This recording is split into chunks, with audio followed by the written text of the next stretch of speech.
Hey everyone. So let me take you back to just a few minutes ago, to a moment that I honestly never thought I'd experience, and I'm pretty sure you haven't either.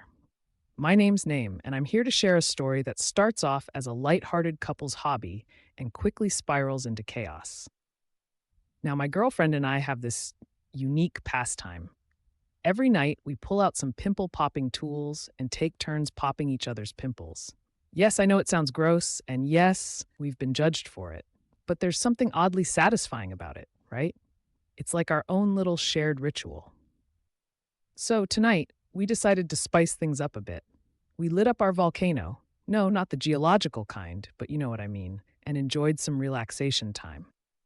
Feeling the effects of our smoke, my girlfriend mentioned something about an ingrown hair on her labia lip. Now I thought, this is my moment. I've dug out ingrown hairs before, so I figured I could tackle this with finesse. But what I didn't realize was that this was no ordinary ingrown hair. Oh no. As I got closer, I was hit with the shocking revelation that this was a massive, bulging pimple. I mean, we're talking about a pimple that was practically begging to be popped.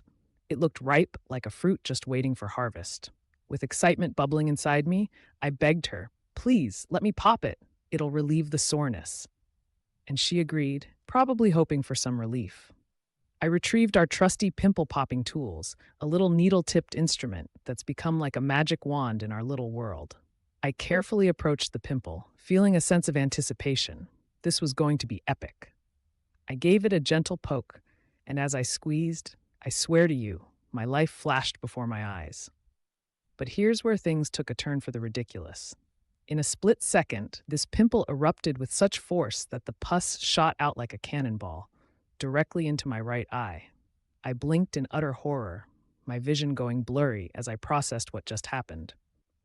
The panic set in, and I started screaming, "It got in my eye! I'm not joking!" My girlfriend's face dropped as she realized the gravity of the situation. She said I looked like a horror movie victim, splattered with pus and pimple discharge. I could feel a burning sensation in my eye, and let me tell you, that was not the kind of eye-opening experience I was hoping for. In a frenzy, I rushed to the bathroom, splashing water into my eye, my heart racing. After what felt like an eternity, I finally got it rinsed out, and miraculously, my vision returned to normal. I was in the clear. Thank goodness for clean STI tests, right? At least I didn't have to worry about chlamydia of the eyeball. Once the shock wore off, we both burst into laughter. I told her, we have to take this to the grave. But she insisted we share it on Reddit instead. And here I am, hoping that by sharing, I can spare at least one of you from making the same mistake. Now, after a quick trip to urgent care just to be safe, I learned that it was indeed just a pimple. Nothing more, nothing less. The doctor reassured me, keep an eye on it, but you're probably in the clear. As I reflect on this experience, I want to share a few clarifications. First, yes, we usually check for pimples most nights, but it lasts about 30 seconds because, let's be real, not every night is a jackpot. And yes, I know popping can make them worse, but the satisfaction is hard to resist. Also, I was a good 2 to 3 feet away when I popped it, so I never expected the contents to launch out like a projectile. And lastly, a little side note. What's up with AI? Don't ask me, I just thought it was funny to throw that in there. So, folks, if you take away anything from my wild story, let it be this. If you ever find yourself in a similar situation, consider wearing safety goggles.